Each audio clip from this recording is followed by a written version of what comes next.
Doon naman sa mga may TIN number tapos gumagawa ng Orus account, pag ganito yung error na natatanggap nyo, email address not found, ito yung video para sa'yo. Ang mga apektado nito is yung mga luma yung TIN number. Ang huling punta ko ng BIR office is nung gumawa ko ng TIN ID, nasa bandang college level ako nun. Tapos noon, hindi na ako naulit pa.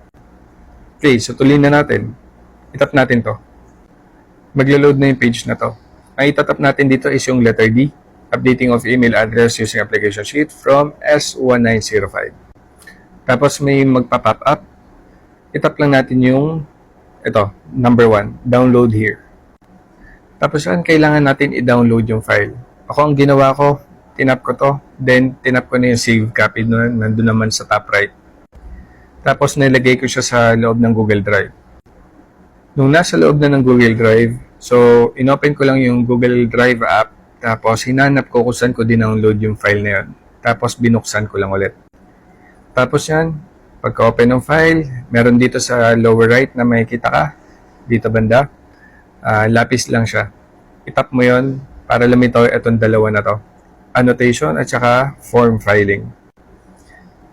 Itong annotation ay para sa pirma. So gagamitin mo yan dito, pati yung pagsulat ng full name mo. Tapos, isusulat mo din yung petsa ngayong araw. Tapos naman, itong form filing is gagamitin natin sa lahat ng mga box na nandito. Yung mga personal info mo.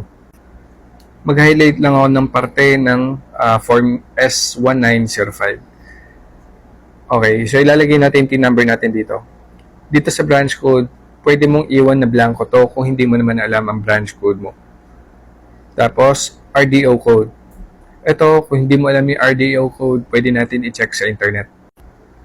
Para makita natin yung RDO code, nag-open ako ng Google Chrome, tapos sinerge ko BIR, RDO, tapos yung lugar namin, Plaridel.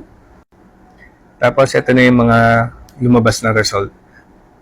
Ito medyo generic pa, hindi pa nagpipinpoint masyado kung ano nga ba yung RDO code ng Plaridel.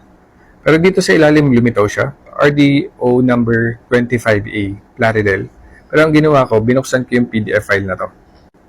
Mas nag-focus ako sa file na to dahil official website ng BIR yun nandito. Ito yung nandun sa loob ng PDF file. So, in-highlight ko na lang, Crinos path ko dito sa RDO code na 25A para sa Plaridel, Bulacan. So, yun sa'yo, depende kung taga saan ka. Ganun lang din yung gagawin mo para malaman mo yung RDO code ng lugar mo. Kung saan ka nag-apply ng BIR or TIN number dati. Next naman is sa step 2 na tayo. Piliin mo lang yung updating of email address. Okay, so step 3 na tayo. Ilalagay lang natin dito yung full name natin. Tapos, piliin na natin dito yung RDO number or yung RDO code ng lugar natin. Tapos, i-match mo lang. Dito kasi nakasplit sa dalawa yung Bulacan, 25A at saka 25B. Yung 25A, yun yung nakita ko para sa Bulacan. Tapos ito, magbabago-bago yan, depende dun sa pinili mo, depende sa lugar na pinili mo. Then tap lang natin yung email your application. Pagkatap mo niyan, magbubukas yung Gmail, nakaset na doon kung yung email address na sasendan natin, which is ito. Tapos pati yung subject, nakaset na rin doon. So ilalagay na lang natin yung details doon sa loob ng email natin. So, ito yung sample. Pagkatag ko ng send email, so nakaset na yung email address na lumitaw kanina para sa 25A. Tapos, ito nakaset na kagad yung subject.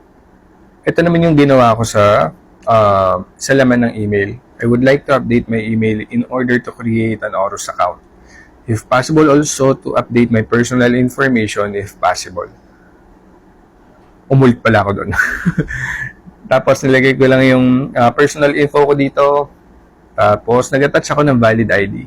In-attach ko yung national ID, yung file na fill out natin kanina, at saka itong passport copy.